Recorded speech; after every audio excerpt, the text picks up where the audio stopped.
Hello everyone, welcome back to our channel. Today మన favourite serial పాపే నా జీవన్జ్యోతి episode ఏం జరిగింది తెలుసుకోవాలనుకుంటున్నారా? అయితే ఖచ్చితంగా ఈ వీడియో స్టార్టింగ్ నుంచి ఎండింగ్ వరకు స్కిప్ చేయకుండా చూసేయండి. అయితే దానికంటే ముందు ఏం చేయాలో తెలుసు కదా, మన ఛానల్ని సబ్స్క్రైబ్ చేసుకోండి, ఫాలో కూడా చేయండి. పైన కనిపిస్తున్న బెల్ ఐకాన్పై ఆల్ ట్యాప్ చేస్తే మేము పోస్ట్ చేసే ప్రతి వీడియో మీకు నోటిఫికేషన్ ద్వారా చేరుతుంది. మీ యొక్క లైక్ మాకు ఎంతో సపోర్ట్ కాబట్టి please like and share for our support and encouragement కోసం.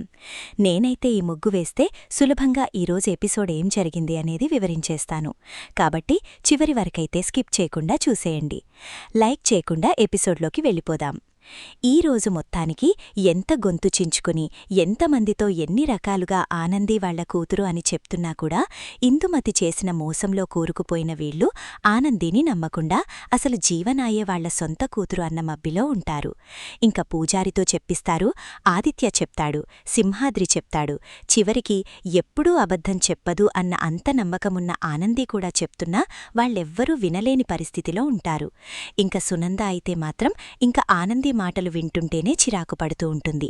మొత్తానికి ఇందుమతి చెప్పినట్టుగా నువ్వు ఈ ఆస్తి వారసురాలనవుదామనుకుంటున్నావు.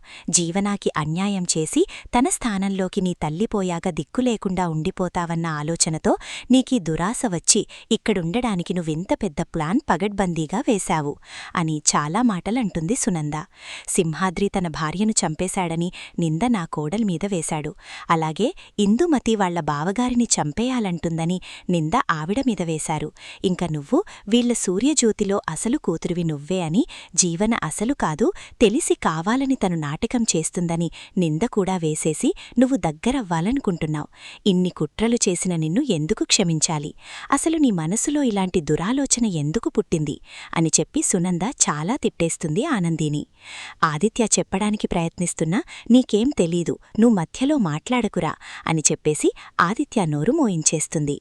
ఇంక మొత్తానికి జీవనం కూడా తను చనిపోవాలి, సూసైడ్ చేసేసుకుంటాను, నా మీద ఇన్ని నిందలు పడ్డాయి అని వాళ్లందరికీ భయపెట్టి వాళ్లని బ్లాక్మెయిల్ చేసి ఎమోషనల్గా వాళ్లందరికీ జీవనాయే కరెక్ట్ అన్నట్టుగా తను నటిస్తుంది. ఇక ఇందుమతి కూడా వీళ్లు కావాలని పగడ్బందీగా అందర్నీ తీసుకొచ్చి ఇదంతా చెప్పేస్తున్నారు. ప్రతిదానికి ఒక సాక్ష్యం అనేది ఉండాలి కదా, సాక్ష్యం లేకుండా వీళ్లు ఏది చెప్తే అది నమ్మేటానికి మనం పిచ్చోళ్లలా కనిపిస్తున్నాం. అయినా దీనంతటికీ కారణం నువ్వు సూర్య. ఎందుకు అంటే మీరు కుట్టిని సొంత కూతురు కన్నా ఎక్కువగా అభిమానించి చూసుకున్నారు. చివరికి తను మీ కూతురిని మీకు దూరం చేసి ఆ స్థానాన్ని భర్తీ చేయాలనుకుంటుంది. ఇలాంటి లో క్లాస్ వాళ్లు ఇలాంటి పనులే చేస్తారు. అందుకే ఇలాంటి వాళ్లని ఎక్కడ ఉంచాలో అక్కడే ఉంచాలి అని చాలా మాటలు మాట్లాడుతుంది ఇందుగతి. ఇంక సింహాద్రి ఆ మాటలు విని నీకెంత ధైర్యముంటే ఇన్ని కుట్రాలు చేసి నా భార్యను చంపి కుట్టి అమ్మని దూరం చేసి వాళ్ల తల్లిదండ్రులకి చివరికి జడ్జిని కూడా చంపాలనుకుని, ఇవన్నీ మాకు తెలుసు కాని నీకు ఆధారాలు అన్న ఒక సాకు తీసుకొచ్చి ఎన్ని మాటలంటున్నావు. నీలాంటి వాళ్లు బతకకూడదని సింహాద్రి మళ్లీ కత్తి పట్టుకుని మీదకు వెళ్లేసరికి ఇంక శశికాంత్ సూర్య కలిపి ఇంక సింహాద్రిని బయటికి పంపించేస్తారు.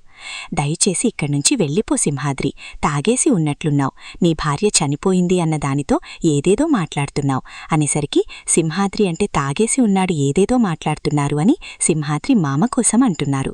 నేను తాగేసి లేను కదా మావయ్య, నాకీ విషయాలన్నీ తెలుసని చెప్తున్నాను కదా అని ఆదిత్య అంటాడు. సరే ఆదిత్య, కాని ప్రతిదానికి ఒక ఆధారం కావాలి, ఆధారం లేకుండా నువ్వు చెప్పేది ఎలా నమ్మమంటావు అని చెప్పేసరికి ఇంక వెంటనే ఆనంది సింహాద్రి ఎటు వెళ్తున్నాడు అన్న భయంతో పరిగెడుతుంది. ఇంక ఆనంది వెనకతలి ఆదిత్య కూడా వెళ్తాడు. ఇంక వెళ్లేసరికి వీళ్లంతా ఊపిరి పీల్చుకుని జీవన చూడండి ఎంత భయపడిపోతోందో, అసలు ఈ సింహాద్రి కుట్టి ఇలా చేస్తారు అనుకోలేదు అని తననే తప్పుగా అనుకుంటారు అనుకునేలాగా మాట్లాడుతుంది ఇందుమతి. ఇంక సునందకి అసలే ముందు నుంచి ఆనంది అంటే నచ్చదు. ఇంక ఆనంది కావాలని ఇలాంటి డ్రామా చేస్తుంది అని నెగిటివ్ని భలేగా నమ్మేస్తుంది. కాబట్టి ఇంక ఆనంది మీద ఆసహ్యం పెంచేసుకుంటుంది సునంద. ఇంక ఇది ఇలాగూ అయ్యేసరికి సూర్య అయితే సరే మనం ఇక్కడుంటే జీవన ఇంకా ఇలానే బాధపడుతుంది, మీరు కొంచెం జీవనాన్ని జాగ్రత్తగా చూసుకోండి, మేమైతే ఇంటికి వెళ్తాము అంటే వెళ్ళండి వెళ్ళండి ఇంటికైతే వెళ్తారు కాని ఆ కుట్టి చెప్పేది ఈరోజు కాకుండా రేపైనా అయినా మీరు నిజమని నమ్ముతారేమో. మొత్తానికి అప్పటికైనా నాకు నా బిడ్డకు అన్యాయం జరుగుతుంది. అదేదో ఇప్పుడే చచ్చిపోతే బెస్ట్, అప్పుడు చచ్చిపోయే కంటే. అంటే ఏం మాటలు జీవనావి? ఎవరో చెప్తే మేం నమ్మేస్తామా? మా కూతురు నువ్వని మాకు తెలీదా? అలాంటి ఆలోచన పెట్టుకోకు. ఈ విషయంలో మేము కుట్టినేం నమ్మాలనుకోవట్లేదు. కాబట్టి నువ్వే ఎప్పటికీ మా కూతురువి. ఎవరో ఏదో చెప్పారని మేం నమ్మేయము అనేసరికి ఇందుమతి శబాష్ అన్న మాట చెప్పారు. ఏవేవో నిందలు వేసి కుటుంబాన్ని చల్లా చెదురు చేయాలని చూశారు తండ్రి కూతుర్లు. వాళ్లకి బుద్ధి చెప్పేలాగా వాళ్ల మాటల్ని ఖాతరు చేయకుండా మనమే మన పిల్లల్ని జాగ్రత్తగా చూసుకోవాలి. తను అసలే వట్టి మనిషి కూడా కాదు, ప్రెగ్నెంట్ అని అది ఒక సాకును ముందుకు పెట్టి మొత్తానికి వాళ్ల నోరు మూయించి కుట్టి మీద వాళ్లకున్న నమ్మకాన్ని తీసేస్తుంది ఇందుమతి. ఇంకా అలాగ మొత్తానికి సూర్య, ఇందుమతి, జ్యోతిలైతే ఇంటికి బయలుదేరి వెళ్ళిపోతారు. ఇంకా అయితే జీవన అయితే చైతన్య పట్టుకుని ఏడుస్తుంది. నువ్వు కూడా నన్ను నమ్మలేదు కదా అంటే, అదేంటి జీవన అలా అంటావు? మరి అక్కడ ఇంత జరుగుతుంటే కనీసం నువ్వొక్క మాట కూడా వాళ్ళని అనలేదు అంటే, అసలు అక్కడ ఏం జరుగుతుందో వదిన ఎందుకలా చెప్పిందో. వదిన ఎప్పుడూ అబద్ధం మాట్లాడదు, కానీ ఇది ఏంటో నమ్మాలడానికి కూడా సఖ్యం కావట్లేదు. సో అదే షాక్లో నేను ఇప్పటికీ ఉన్నాను. దానికి తగ్గట్టు నువ్వు చచ్చిపోవాలని లోపలికి వెళ్ళి డోర్ పెట్టుకున్నావు. నువ్వు లేకపోతే నేనేమైపోతాననుకున్నావు అని చైతన్య అసలే తన మాయలో పడిపోయాడు కాబట్టి జీవనాకి సపోర్ట్గా మాట్లాడతాడు. నువ్వు ఎప్పటికీ వదిన, అన్నయ్య పార్టీ కాని వాళ్ళు ఎంతవరకు ఏం చేశారో చూశావు కదా. వాళ్ళని ఇంట్లోకి తీసుకురావడానికి నేనెంత ప్రయత్నం చేశాను. ఛీ, ఇలాంటి మనుషుల కోసమా చేశానని నా మీద నాకే బాధేస్తుంది అనేసరికి ఇంక తన మాయ మాటల్లో పడిపోయిన చైతన్య, అవునన్నయ్య, అన్నయ్యని వదిని ఇంటికి తీసుకురావడానికి నువ్వు దెబ్బలు కూడా తిన్నావు. ఆ విషయం తెలిసి కూడా వాళ్ళెందుకు ఇలా చేశారో నాకు అర్థం కావట్లేదు. కానీ ఈ విషయంలో నేను నిన్నే నమ్ముతున్నాను అని చెప్పేసి మొత్తానికి చైతన్య కూడా జీవనాకి సపోర్ట్ చేస్తున్నానని చెప్తాడు. ఇంక ఈలోపు సునంద వస్తుంది. ఏరా జీవన, దగ్గరే ఉండు, తను చాలా భయపడిపోయింది. ఈరోజు ఆనంది చేసిన పనికి తలెత్తుకోవాలనిపించట్లేదు. ఇంకా ఈ విషయం నలుగురికి తెలిస్తే మన పరువేం కావాలి. అప్పటికీ చెప్పాను, వాళ్ళని ఇంటికి తీసుకొస్తే మనం తలనొప్పి తెచ్చుకున్నట్టే అని.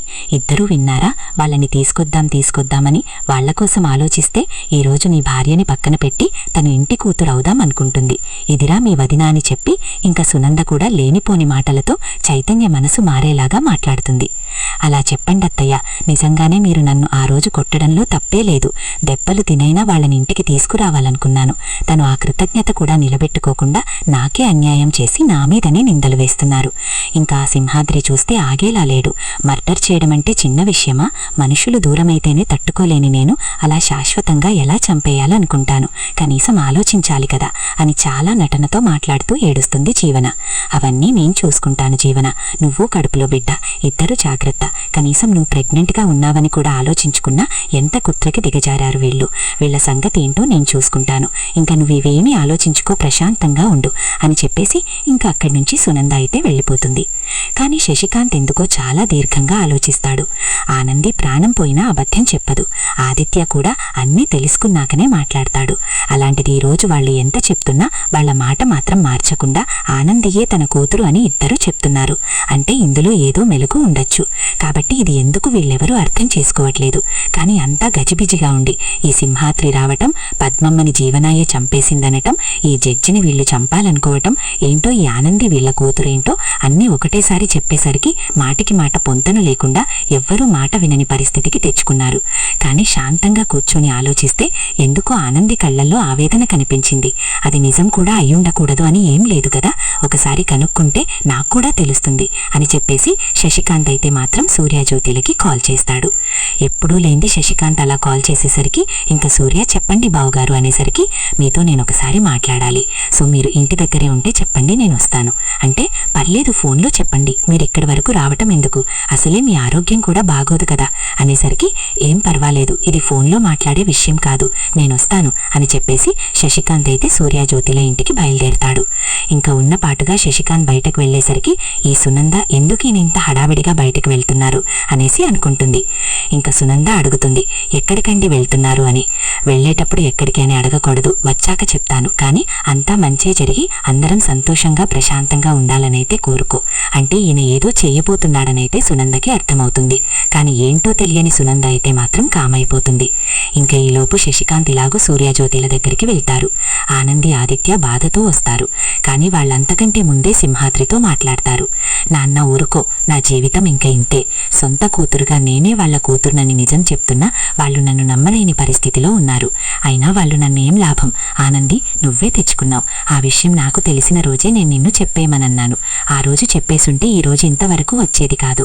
వాళ్ళు సంతోషంగా ఉండాలి, వీళ్ళు సంతోషంగా ఉండాలి అని నీ సంతోషాన్ని నువ్వు పనంగా పెట్టావు. ఈ రోజు అనుభవిస్తున్నావు. నీతో పాటు నీ బాధను చూసి నేను తట్టుకోలేకపోతున్నాను అనేసరికి సింహాద్రి, మీ బాధకు కారణమైన వీళ్ళెవ్వరినీ నేను వదిలిపెట్టను ఆదిత్యబాబు. ఎలా అయినా సరే నా పద్మమ్మ చావుకి నేను న్యాయం తీర్చి తీరుతాను. తను చనిపోయి అయినా నిజం బయట పెట్టాలని చెప్పిన మాట నేను ఎలాగైనా వాళ్ళని నిరూపించి ఒప్పిస్తాను. వాళ్ళని వదిలేదే లేదు. ఆ జీవన మీద, ఇందుమతి మీద కంప్లైంట్ ఇస్తే ఆ పోలీసులే ఆధారాన్ని సేకరిస్తారు అనేసరికి ఆనంది, అదేం వద్దు అంటే, ఇంకా లేదు ఆనంది, ఇలా ఆపే, నువ్వు ప్రతిసారి తప్పు చేస్తున్నావు. సింహాద్రి మావయ్య, నీ ఆలోచన బాగానే ఉంది. దయచేసి ఇంకా అదే పని చెయ్యండి. ఇంక ఎవరు నిజానిజాలేంటి అనేది ఆ పోలీసులే తీరుస్తారు అని చెప్పేసి ఆదిత్య అనడంతో ఇంకా ఆనంది కామైపోతుంది. అలాగ మొత్తానికి సింహాద్రితో లాడి ఇంటికొచ్చిన ఆదిత్య ఆనందిని చూసిన సునంద, అక్కడే ఆగండి, నేను మాట్లాడాలి అంటే, చెప్పమ్మా అంటే, ఏంట్రా మీకేమైనా బుద్ధి ఉందా? ఇప్పటికైనా మీ మతిస్థిమితం పనిచేస్తుందా? లేదు అంటే అలానే ఉందా? జీవనాన్ని పట్టుకుని ఎన్నెన్ని మాటలంటారా మీరు? మన ఇంటి పరుగు తీసుకెళ్లి వీధిని పెట్టారు. ఇప్పుడందరూ నన్ను అడుగుతున్నారు, జీవనయ్య పద్మమును చంపేసింది, ఆనంది మీ సొంతమ్మ వాళ్ళ కూతురు కాదా? అవునంటా, జీవన కాదంటా అని. సో అందరికీ నేనెలా సమాధానం చెప్పాలిప్పుడు? ఆ సింహాద్రి చూస్తే కంప్లైంట్ ఇచ్చేలాగే ఉన్నాడు. అయినా ఆనంది వాళ్ళ కూతురవ్వడమేంటి? కనీసం నమ్మేలాగైనా ఉండాలి కదా. అలాంటిదిప్పుడు వాడొచ్చి కంప్లైంట్ ఇస్తే ఇప్పుడు మనందరం పోలీస్ స్టేషన్లో చుట్టూ తిరిగి నిజానికి నిరూపణ అయ్యేది జీవనాయే అని. కాకపోతే జీవన నిర్దోషి కాబట్టి అక్కడి వరకు తిరగాల్సిన అవసరం ఎవ్వరికీ లేదు. అయినా తనిప్పుడు తల్లి కాబోయింది కాబట్టి తనలాగా టెన్షన్ తీసుకోవడం కూడా కరెక్ట్ కాదు. మీరేం చేస్తారో నాకు తెలీదు. ఇది ఇంకెక్కడితోనే ఆగిపోవాలి. కంప్లైంట్లు ఇవి అని చెప్పి ముందుకు వెళ్తే మాత్రం నేనెవ్వర్నీ క్షమించనని చెప్తున్నా. జీవన జోలికొస్తే ఊరుకునేది లేదు అని చెప్పేసి సునంద అయితే మాత్రం ఇద్దరికీ గట్టి వార్నింగ్ ఇస్తుంది. ఏ ఆనంది, మీ నాన్న కేసు పెట్టకుండా చేయకుండా నువ్వే చూసుకో. నువ్వు చెప్పినంత మాత్రాన నువ్వు సూర్యజ్యోతిల కూతురువైపోవు. అయినా జీవనికి ఏమవసరం పద్మముని చంపడానికి? మీరు చెప్పేదంతా నమ్మేసి మీరేం చేసినా చూస్తూ ఉంటాననుకుంటున్నారేమో. అసలు క్షమించేదే లేదు. ఇంక మీ మర్యాద మీరు నిలబెట్టుకోవాలంటే నేను చెప్పింది చెయ్యండి అని చెప్పేసి సునంద అక్కడ్నించి వెళ్ళిపోతుంది. అసలు అత్తయ్యకి ఎలా చెప్తే అర్థమవుతుందండి? నేను మా అమ్మనాన్న కూతుర్ని కాదా, ఈవిడ ఎలా చెప్తారు అంటే, ఇంక వదిలేసే ఆనంది. కాని మనం చేసేది మనం చేద్దాం. నిజం బయటపడితే అప్పుడు వాళ్ళు ఇప్పుడు నీతో ఎంత కటువుగా అయితే ఉంటున్నారో ఇంక జీవన, ఇందుమతి పరిస్థితి ఏంటి అనేది అప్పుడు తెలుస్తుంది అనేసరికి ఈలోపు చైతన్య వస్తాడు. శబాష్ అన్నయ్య, అంటే నువ్వు నాకోసం ఆలోచించట్లేదన్నమాట. అంటే అదేంట్రా అలా మాట్లాడుతున్నావు? మీ వదిన కోసం నీకు తెలీదా? తనసలు అబద్ధం చెప్తుందా? కనీసం ఆలోచించావా? అంటే అవన్నీ నాకు తెలీదన్నయ్యా, కాని జీవనైతే బాధపడుతుంది. తన కడుపులో ఉన్న బిడ్డ కూడా సఫర్ అవుతుంది. అవన్నీ ఆలోచించుకొని మీరు చేస్తే బావుంటుందనుకుంటా అని ఎప్పుడూ లేంది చైతన్యం మొట్టమొదటిసారి ఆనందికి, ఆదిత్యకి వ్యతిరేకంగా మాట్లాడతాడు. ఇంక కుటుంబమంతా వీళ్లకి వ్యతిరేకంగా ఉన్నారని అర్థం చేసుకున్న ఆనంది, వదిలేసేయండి. ఇప్పుడు నేను మా అమ్మనాన్న కూతుర్ని నిరూపించుకొని చేసేది ఏముంది? కనీసం వాళ్ళని చూడగలుగుతున్నాను. ఇంక నేను చచ్చే వరకు అలానే ఉంటాను. ఇంక ఇవన్నీ వదిలేద్దాం అంటే, లేదానంది, నువ్వు వదిలినా నేను వదలను. తన భార్య కోసం వాడంతా ఫైట్ చేస్తున్నప్పుడు ఉన్న నిజం కోసం నేను ఫైట్ చేయడంలో తప్పేం లేదు అని చెప్పేసి ఇంకా ఆదిత్య అయితే మీదకు వెళ్ళిపోతాడు. ఇంకిదిలాగా జరుగుతూ ఉంటుంది. శశికాంత్ అయితే మాత్రం సూర్యజ్యోతిని కలిశాడు కదా, వాళ్ళేంటి ఇంత సడన్గా మాట్లాడ్డానికి వస్తామన్నారు, ఏం జరిగింది అని ఆలోచిస్తూ ఉంటారు. కాని ఒక మాట కూడా అనుకుంటారు, అసలు ఏంటో అండి, ఈ రోజంతా ఒక కలలా ఉంటే బావుండేది అనిపిస్తుంది. కుట్టి నోరిప్పినా అబద్ధం చెప్పదు. అలాంటిది కుట్టి ఈరోజు ఆ మాట చెప్తుంటే నమ్మాలా నమ్మకూడదా అన్న సంశయంలో ఉండాల్సి వస్తుంది. కాని అలా ఎలా జరుగుతుంది? అసలు కుట్టీనా ఇలా మాట్లాడిందన్న షాక్ నుంచి నేనిప్పటికీ తేరుకోలేకపోతున్నాను. ఇందులో ఏది నిజమో ఏది అబద్ధమో కూడా అర్థం కావట్లేదు. అంటే నేను అదే ఆలోచిస్తున్నాను జ్యోతి. కాని కుట్టి ఎలా మన కూతురవుతుంది? చిన్నప్పట్నుంచి జీవనాన్ని చూస్తూనే ఉన్నా. ఏదో మన జీవితాల్లో ఆ కర్పకం వలన అలా జరిగింది. కానీ లేకపోతే మన బిడ్డ మనతోనే ఉండేది. అలా ఎలా పిల్లలు మారిపోతారు అనేసరికి ఈలోపు శశికాంతొస్తాడు. మీరేదైతే ఆలోచిస్తున్నారో అది నిజమే. నేనిందాట అదే ఆలోచించాను. ఆనంది ప్రాణం పోయినా అబద్ధం చెప్పదు. అలానే నేను జీవన ఇందుమతి చెప్తారా అని అనట్లేదు. కాని ఎందుకు మనం వాళ్లకొక అవకాశం ఇవ్వకూడదు? అంటే మీరేం మాట్లాడుతున్నారో అర్థం కావట్లేదు అని చెప్పేసి జ్యోతి అంటుంది. నేనేమంటున్నా అంటే ఆధారాల కోసం చూస్తున్నాం. డిఎన్ఏకి మించిన ఆధారం ఇంకేముంటుంది? కాబట్టి ఆనంది ఎలాగో నాకు ఆపరేషన్ అయ్యేటప్పుడు తనక్కడ బ్లడ్ డొనేట్ చేసింది. సో అదొకవేళ ఉంటే నేనా డాక్టర్తో మాట్లాడతాను. వీళ్ళెవ్వరికీ తెలియకుండా ఆనంది బ్లడ్ శాంపుల్తో మీ బ్లడ్ శాంపుల్ చూద్దాం. జ్యోతిగారు, మీరు జీవనాన్ని తీసుకొని హాస్పిటల్కి రండి. తనసలే టెన్షన్ ఫెయిల్ అయింది, తనకొకసారి చెకప్ చేయించాలి అన్న సాకుతో తన బ్లడ్ని కూడా తీసుకోండి. సో ఆ శాంపుల్స్ మనం సంపాదిస్తే వాళ్లకి తెలియకుండా మనమిద్దరికీ డిఎన్ఏ టెస్ట్ చేయించొచ్చు. సో అలాగ ఎవరి శాంపుల్స్ అయితే మీ ఇద్దరి బ్లడ్ శాంపుల్స్తో మ్యాచ్ అవుతాయో వాళ్లే మీ కూతురు అని శశికాంత్ చెప్పేసరికి ఐడియా బాగానే అనిపిస్తుంది. కాని ఇలా చేస్తే మేము జీవనాన్ని అనుమానించినట్టవుతుంది కదా. అంటే అలా అని కుట్టి ఒకవేళ మీ కూతురైతే తనకు అన్యాయం చేస్తారా? భగవంతుడు ఏది చేసినా ఒక కారణముంటుంది. ఈరోజు ఇంతవరకు వచ్చేటప్పుడు తను నిజంగానే మీ కూతురైతే తను చెప్పేదంతా కూడా నిజమే. ఆ జడ్జిగారిని నిజంగానే ఇందుమతి చంపాలనుకున్నాదేమో.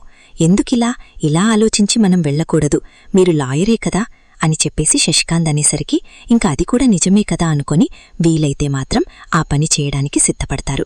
ఇంకా జ్యోతి అయితే జీవనాన్ని కాల్ చేసి, నేను హాస్పిటల్కి వెళ్తున్నానమ్మా, నువ్వు కూడా రా, పనిలో పని నీకు కూడా చెకప్ చేపిస్తాను. నువ్వు చాలా భయపడిపోయావు ఈరోజు. సో బిడ్డ ఎలా ఉందో తెలుసుకోవాలి అంటే పర్లేదమ్మా, నాకేం పర్లేదు అంటే లేదు లేదు, నువ్వు రావాల్సిందే. మరిందులో ఎలాంటి సాకులు చెప్పకు అంటే జ్యోతి తనపై చూపిస్తున్న ప్రేమను ఎలాగో ఆనంది ముందు నుంచి అటెన్షన్ కోరుకుంటది కాబట్టి సరే వెళ్దామని చెప్పేసి ఇంక జీవనైతే వెళ్తుంది. ఇంక జీవన వెళ్లేసరికి ఇంక జీవనాటి తెలియకుండా జ్యోతి అయితే డాక్టర్ గారితో మాట్లాడి తన బ్లడ్ని తీసుకుని డిఎన్ఏ టెస్ట్కి పంపిస్తుంది. అలాగే ఆనంది ఆల్రెడీ ఇచ్చిన బ్లడ్ ఆ హాస్పిటల్లో ఉండటంతో ఆనంది బ్లడ్ని కూడా డిఎన్ఏ శాంపిల్స్కి పంపిస్తారు. ఇంకా జ్యోతి సూర్యులు కూడా డిఎన్ఏ టెస్ట్ చేయించుకుంటారు. ఇంకిలాగ జరుగుతుంది. వాళ్ళైతే ఈవినింగ్కి రిపోర్ట్స్ ఇస్తామని చెప్పేసరికి ఇంక వీళ్ళు టెన్షన్గా ఎవరింటికి వాళ్ళు వచ్చేస్తారు. జీవన్ అయితే తన కడుపుతో ఉంది కాబట్టి వీళ్ళు చెకప్ చేయించడానికి తీసుకువెళ్ళింది జ్యోతి అన్న భ్రమలో ఉంటుంది. కానీ వీళ్ళెంత మాస్టర్ ప్లాన్ వేశారు అన్న విషయం జీవనకి తెలీదు. జీవనపై ఉన్న కోపంతోనో అనుమానంతోనో కాదు, కానీ శశికాంత్ చెప్పిన మాట కూడా కరెక్టే అన్న ఆలోచనతో వీళ్ళొక అవకాశంగా ఆ పని చేస్తారు. ఇంకేదిలాగా అవుతుంది. డాక్టర్ నుంచి శశికాంత్కి సూర్యజ్యోతులకి కాల్ వస్తుంది. డిఎన్ఏ టెస్ట్ మేము చేశాము, అయితే ఆనంది శాంపిల్స్ అనేవి సూర్యజ్యోతుల వాళ్లతో మ్యాచ్ అయ్యాయి, ఈ జీవన శాంపిల్స్ వాళ్ళకి మ్యాచ్ అవ్వలేదు. ఇంతకీ ఇందులో వాళ్ల కూతురు ఎవరండి అని చెప్పేసి డాక్టర్ అడుగుతారు. అడిగేసరికి అదిప్పుడు మీరే రుజువు చేశారు కదా, మరొకసారి మాకు చెప్తారా అంటే ఆ శాంపిల్ టెస్ట్ పేపర్స్ వీళ్ళకి పంపిస్తారు. పంపించేసరికి ఇంక వీళ్ళు ఆ టెస్ట్ పేపర్స్ చూశాక ఇంక వీళ్ళకి దిమ్మ తిరిగిపోతుంది. కుట్టియే వాళ్ల సొంత కూతురు, తను చెప్పినవన్నీ నిజాలే అన్న ఆలోచనకు వచ్చేస్తారు. ఇంక గుండె పగిలిన ఆ నిజం తెలుసుకున్న వీళ్ళు ఇంక తొందరగా సునంద ఇంటికి వెళ్తారు. ఇంక వెళ్లేసరికి జీవనం అక్కడే ఉంటుంది. ఇందుమతికి కూడా ఇంత జరిగిందని తెలీదు. ఇంక వెంటనే వెళ్లి ఆనందిని కౌగలించుకొని ఆనందికి ముద్దు పెట్టేస్తారు. ఇంక ఆనందిని దగ్గరికి తీసుకోవడం చూసి, ఏమైంది మమ్మీ మీకు, మీకేమైనా బుర్రపోయిందా? నా మీద ఇంత నింద వేసిన దాన్ని మీరింత దగ్గర చేసుకుంటారా అంటే నోరు మీ జీవన అని చెప్పి ఇంక జీవన చెంప పగలగొడుతుంది జ్యోతి. అసలక్కడ ఏం జరుగుతుందో అర్థం కాని ఇందుమతి, ఏమైంది జ్యోతి, ఎందుకిలా చేస్తున్నావు అంటే, ఛీ మీరసలు ఆడవాళ్లేనా, ఇంత పని చేస్తారు అనుకోలేదు అని ఇందుమతి చెంప కూడా పగలగొడుతుంది. సునంద, ఏం జరిగింది జ్యోతి, చెప్పకుండా ఇలా చేస్తున్నావు అంటే ఏం చెప్పాలి అని చెప్పి జరిగిన విషయమంతా మొత్తం చెప్తారు. ఇలా మేము డిఎన్ఏ శాంపిల్స్కి పంపించేసరికి కుట్టియే మా కూతురా అని ఇదిగోండి ప్రూఫ్, ఇంకా మీరు ఎక్కడికి పంపించినా ఇదే రుజువవుతుంది అంటే దీన్ని బట్టి చూస్తే కుట్టి, పూజారి గారు, ఈ సింహాద్రి వీళ్ళందరూ చెప్పింది నిజమే. దీని ఎక్కడ నా కూతురు అన్న విషయం బయటపడిపోతుందన్న భయంతో ఆ పద్మమ్ముని హత్య చేసింది కూడా వీళ్లే, అది కూడా నిరూపణ అవుతుంది అనేసరికి ఈలోపు పోలీసులు వస్తారు. పోలీసులు వచ్చేసరికి ఇంక వెంటనే సింహాద్రి ఇచ్చిన కంప్లైంట్ తీసుకుంటారు. తీసుకొని ఇంక మేము ఆధారాలు బయటకు తీసుకొస్తాము, మీరు నేరస్తులని పట్టించినందుకు చాలా సంతోషం అని చెప్పి ఇందుమతిని, జీవనాన్ని అందరి ముందు నేరస్తులుగా బయటపెడతారు. ఇలా మొత్తానికి ఆనంది వాళ్ల సొంత కూతురని శశికాంత్ ప్లాన్ ద్వారా డిఎన్ఏ టెస్ట్లో నిరూపణ అవుతుంది. ఇంకా ఆ విషయం తెలుసుకున్న సునంద ఆనందికి క్షమాపణ చెప్పి నువ్వు ఎంత చెప్తున్నావో అర్థం చేసుకోలేదు. ఈ నిజం కాని జీవనాన్ని మేము నమ్ము నీ మాటల్ని తప్పుగా అనుకున్నాం. చివరికి పూజారి గారు అబద్ధం చెప్తారు అని కూడా అనేసుకుని ఆయనని కూడా మేము అవమానించాం అనేసి బాధపడతారు.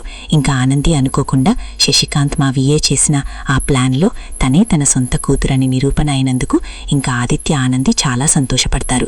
చైతన్య కూడా జీవనని మొండిగా నమ్మి నేను మిమ్మల్ని బాధపెట్టి మాట జారని నన్ను క్షమించండి అని క్షమాపణ అడుగుతాడు.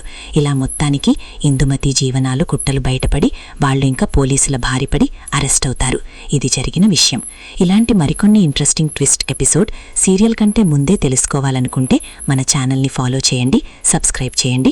పైన కనిపిస్తున్న బెల్ ఐకాన్పై ఆల్ ట్యాప్ చేస్తే మేము పోస్ట్ చేసే ప్రతి వీడియో మీకు నోటిఫికేషన్ ద్వారా ముందే చేరుతుంది. మీరు ఈజీగా వాచ్ చేయొచ్చు. కాబట్టి keep watching our channel and please do subscribe. Thank you so much everyone.